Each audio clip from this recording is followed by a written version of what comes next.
Hi everybody, I'm Beth Fisher. Welcome to today's reading. We're in Esdras 5.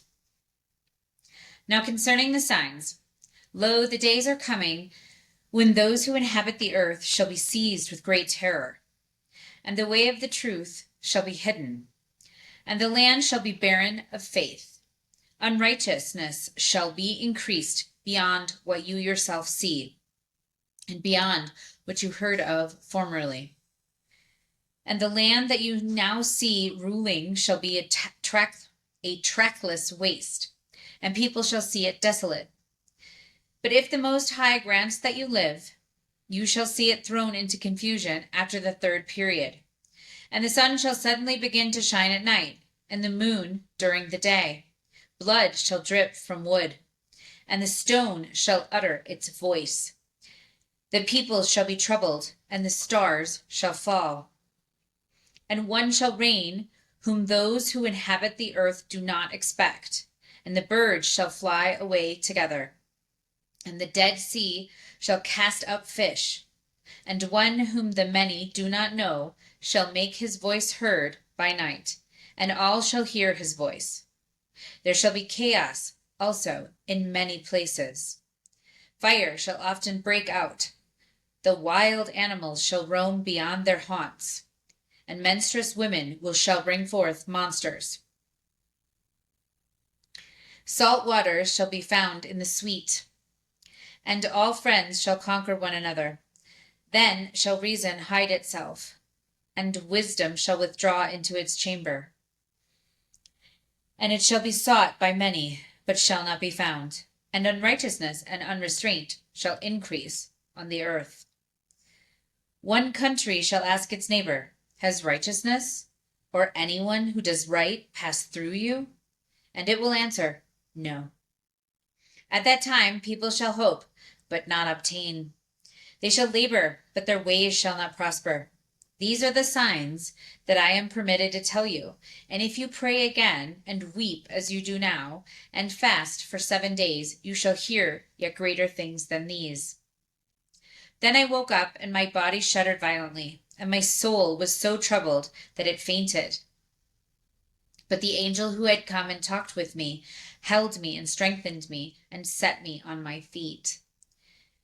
Now on the second night, Beltiel, a chief of the people, came to me and said, Where have you been, and why is your face sad?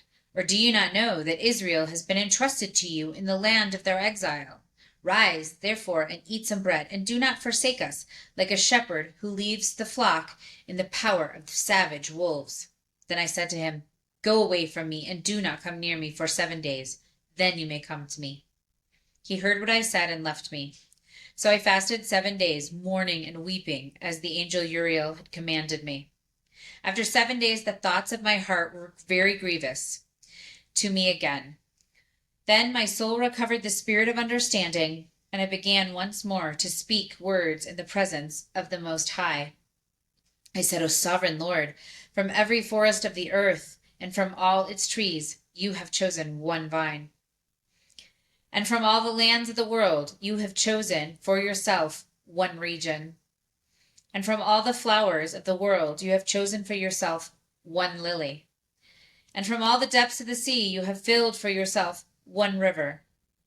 And from all the cities that have been built you have consecrated Zion for yourself. And from all the birds that have been created you have named for yourself one dove. And from all the flocks that have been made you have provided for yourself one sheep. And from all the multitude of peoples you have gotten for yourself one people. And to this people whom you have loved you have given the law that is approved by all. And now, O Lord, why have you handed the one over to the many, and the dishonored the one root beyond the others, and scattered your only one among the many? And those who opposed your promises have trampled on those who believed your covenants. If you really hate your people, they should be punished at your own hands. When I had spoken these words, the angel who had come to me on a previous night was sent to me.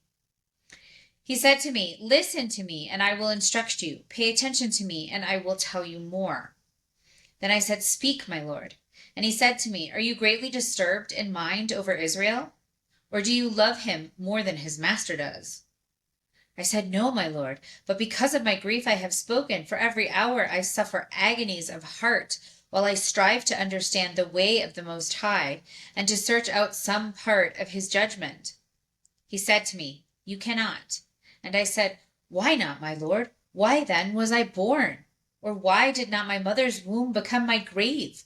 So that I would not see the travail of Jacob and the exhaustion of the people of Israel." He said to me, "Count up for me those who have not yet come, and gather for me the scattered raindrops, and make the withered flowers bloom again for me. Open for me the closed chambers, and bring out for me the winds shut up in them, or show me the picture of a voice. And then I will explain to you the travail that you ask to understand." I said, "O sovereign Lord, who is able to know these things except him whose dwelling is not with mortals? As for me, I am without wisdom, and how can I speak concerning the things that you have asked me?" He said to me, "Just as you cannot do one of the things that were mentioned, so you cannot discover my judgment or the goal of love that I have promised to my people." I said, "Yet, O Lord, you have charge of those who are alive at the end. But what will those do who lived before me, or we ourselves, or those who come after us?" He said to me, "I shall liken my judgment to a circle. Just as for those who are last there is no slowness, so for those who are first there is no haste." Then I answered and said, "Could you not have created at one time those who have been, and those who are, and those who will be, so that you might show your judgment the sooner?" He replied to me and said, "The creation cannot move faster than the Creator, nor can the world hold at one time those who have been created in it." I said, "How have you said to your servant that you will certainly give life at one time to your creation? If therefore all creatures will live at one time, and the creation will sustain them, it might even now be able to support all of them present at one time." He said to me, "Ask a woman's womb, and say to it, if you bear 10 children, why one after another? Request it therefore to produce 10 at one time." I said, "Of course it cannot, but only each in its own time." He said to me, "Even so, I have given the womb of the earth to those who form time are sown in it. For as an infant does not bring forth, and a woman who has become old does not bring forth any longer, so I have made the same rule for the world that I created." Then I inquired and said, "Since you have now given me the opportunity, let me speak before you. Is our mother, of whom you have told me, still young? Or is she now approaching old age?" He replied to me, "Ask a woman who bears children, and she will tell you. Say to her, why are those whom you have borne recently not like those whom you bore before, but smaller in stature? And she herself will answer you, those born in the strength of youth are different from those born during the time of old age, when the womb is failing. Therefore, you also should consider that you and your contemporaries are smaller in stature than those who were before you, and those who come after you will be smaller than you, as born of a creation that already is aging and passing the strength of youth." I said, "I implore you, O Lord, if I have found favor in your sight, show your servant through whom you will visit your creation." Revelation 7 and 8. Then I saw 4 angels standing at the 4 corners of the earth, holding the 4 winds of the earth, that the wind would not blow on the earth, or on the sea, or on any tree. And I saw another angel ascending from the east, having the seal of the living God.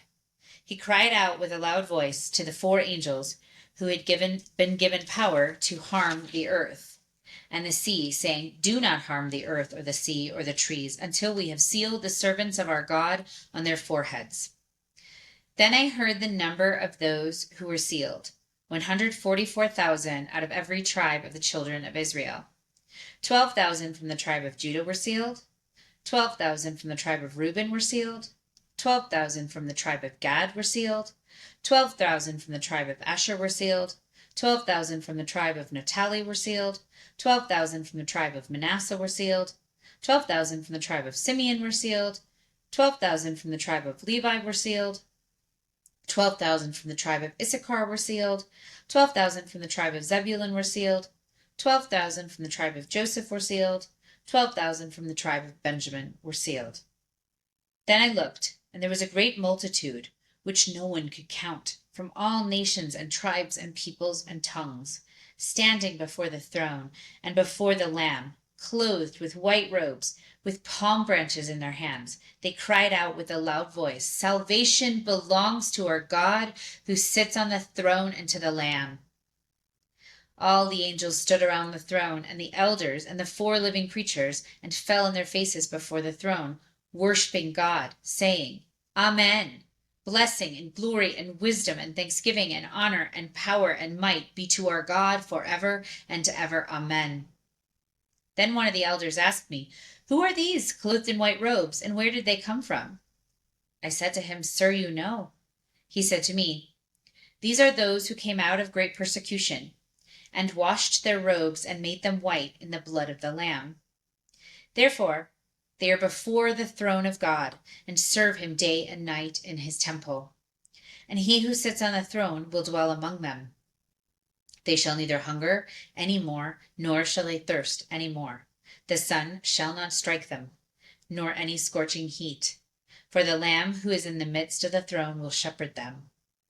And he will lead them to springs of living water. And God will wipe away every tear from their eyes." When he opened the 7th seal, there was silence in heaven for about a half an hour. And I saw the 7 angels who stand before God, and the 7 trumpets, and 7 trumpets were given to them. Another angel, having a golden censer, came and stood at the altar. He was given much incense to offer, with the prayers of all the holy ones on the golden altar which is before the throne. The smoke of the incense with the prayers of the holy ones ascended before God from the angel's hand. Then the angel took the censer, filled it with fire from the altar, and threw it onto the earth. And there were noises, thundering, lightning, and an earthquake. Then the 7 angels who had the 7 trumpets prepared themselves to sound them. The first angel sounded, and there followed hail and fire mixed with blood, and they were thrown upon the earth. 1/3 of the trees and all the green grass were burned up. Then the second angel sounded, and something like a great mountain burning with fire was thrown into the sea. 1/3 of the sea became blood. 1/3 of the living creatures in the sea died, and 1/3 of the ships were destroyed. The third angel sounded, and a great star from heaven, burning like a torch, fell on 1/3 of the rivers and on the springs of the waters.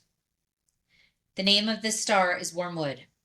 1/3 of the waters became wormwood, and many men died from the waters, because they were made bitter. The fourth angel sounded, and 1/3 of the sun was struck, and 1/3 of the moon, and 1/3 of the stars, so that 1/3 of them were darkened.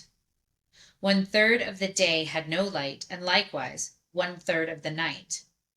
Then I watched, and I heard an angel flying through the midst of heaven, saying with a loud voice, "Woe, woe, woe to the inhabitants of the earth, because of the other trumpet blasts of the 3 angels who are yet to sound." Psalm 7. O Lord my God, in you I put my trust. Save me from all those who persecute me, and deliver me, lest they tear my soul like a lion, rending it in pieces, while there is none to deliver. O Lord my God, if I have done this, if there is iniquity in the palms of my hands, if I have repaid evil to him who is at peace with me, or have delivered my adversary without cause, then may the enemy pursue my life and overtake me. May my enemy trample my life to the ground and lay my honor in the dust. Selah. Arise, O Lord, in your anger. Rise up because of the rage of my adversaries, and awaken yourself for me. You have commanded justice. The congregation of the peoples surround you. Return above it to heaven's heights. The Lord will judge the peoples. Grant me justice, O Lord, according to my righteousness and according to my integrity within me. May the evil of the wicked come to an end. May you vindicate the righteous one. You are a righteous God who examines the minds and hearts. My defense depends on God, who saves the upright in heart. God is a righteous judge, and God has indignation every day. If one does not repent, God will sharpen his sword. He has bent his bow and made it ready. He has prepared for himself deadly weapons. He makes his arrows flaming shafts. The wicked man writhes in pain of iniquity. He has conceived mischief and brought forth falsehood. He who digs a hole and hollows it will then fall into his own pit. His mischief will return on his own head. His violence will descend on the crown of his head. I will thank the Lord according to his righteousness, and will sing praise to the name of the Most High. Proverbs 7. My son, keep my words and lay up my commandments within you. Keep my commandments and live, and my teaching as the apple of your eye. Bind them on your fingers, write them on the tablet of your heart. Say to wisdom, you are my sister, and call understanding your kinswoman, that they may keep you from the immoral woman, from the seductress who flatters with her words. For at the window of my house I looked through my casement, and saw among the simple ones, I discerned among the youths, a young man void of understanding, passing through the street near her corner. And he went the way to her house in the twilight, in the evening, in the black and dark night. And there a woman met him, with the attire of a harlot, and subtle of heart. She is loud and stubborn. Her feet do not abide in her house. Now she is outside, now in the streets, and she lies in wait at every corner. So she caught him and kissed him. And with an impudent face she said to him, I have peace offerings with me. This day I have paid my vows. Therefore I came out to meet you, diligently to seek your face, and I have found you. I have decked my bed with coverings of tapestry, with carved works, with fine linen of Egypt. I have perfumed my bed with myrrh, aloes, and cinnamon. Come, let us take our fill of love until the morning. Let us solace ourselves with love. For my husband is not at home. He has gone on a long journey. He has taken a bag of money with him and will come home at the appointed day. With her enticing speech, she caused him to yield. With the flattering of her lips, she seduced him. He went after her straightway, as an ox goes to the slaughter, or as a fool to the correction of the stocks, until a dart struck through his liver. As a bird hastens to the snare, he did not know that it would cost him his life. Listen to me now, therefore, O children, and attend to the words of my mouth. Do not let your heart turn aside to her ways. Do not go astray in her paths. For she has cast down many wounded, and many strong men have been slain by her. Her house is the way to Sheol, going down to the chambers of death. Thus ends the reading for today. Never walk alone.